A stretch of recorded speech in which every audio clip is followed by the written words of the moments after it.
I actually started making art around 4 years ago. That at the time I was a lab manager in a research lab, so I started to get in touch with photography amateurly, and then I got really interested in art making. So I applied graduate school in art, and then I actually started to make 3 years ago, right after I got into the program. And before that, I have no experience or any official training in art making. There's a lot. Because my practice is all multimedia, so I guess I was inspired by artists that makes really good video, amazing video avatar work at Aikens, artists that work with text like Janet Holzer, artists who emphasize authenticity and craft and hand like Tom Sachs, and artists who make amazing mechanical sculpture and installation, Janet Cardiff, and then and Mike Kelly. I love Mike Kelly. So yeah, these are all pretty much like major influence for me. I think for me, how art impacts my life in a way that is so beautiful is that I think I'm almost married with my studio practice. It's like all my emotion and my heart is in it.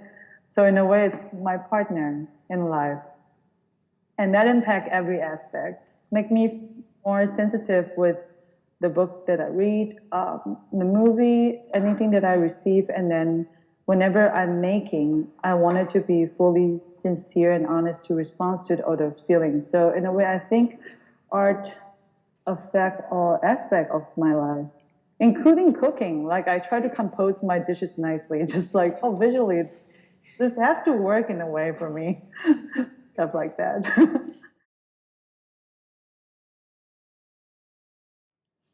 Well, I guess, video, I'm always interested in films.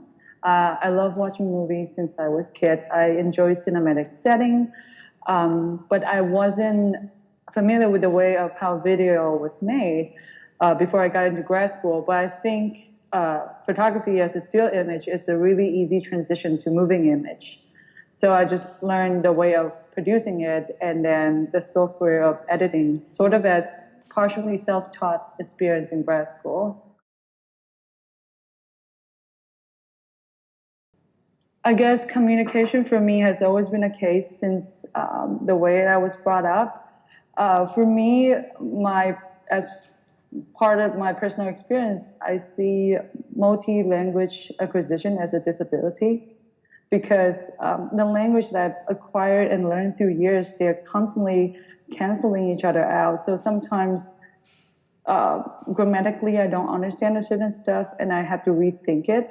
But then in a way of me expressing myself, it's more like think of the content and then choose the language system to express them.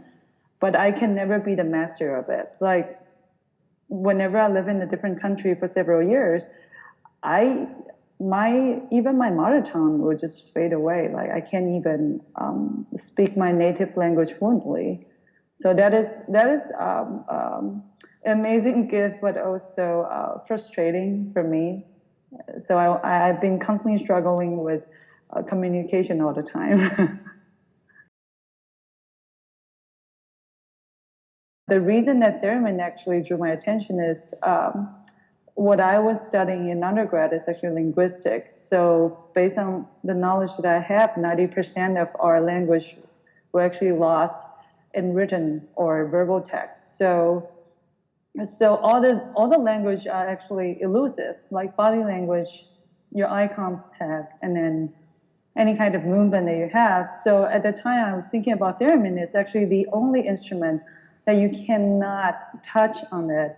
Everything that you use to make the sound appear is based on the elusive movement in the air. So I wanted to emphasize that loss in the air. And then I wanted to make a loose translation of the sound into other forms.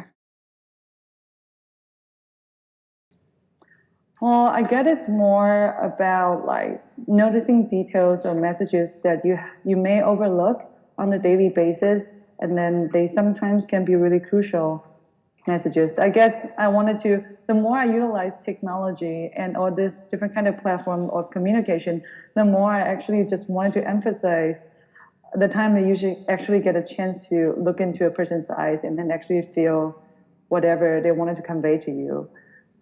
Like, catch that chance and then, don't let it miss out by sliding your phones or do other stuff. Make something from your guts, and then you truly believe in it. So any other stuff won't affect you. You won't make something that's seemingly trendy or seemingly conservative or wanted to mimic a master's piece. You just make something that you responds from you inside of you. And I think that's the best way of making. Yeah.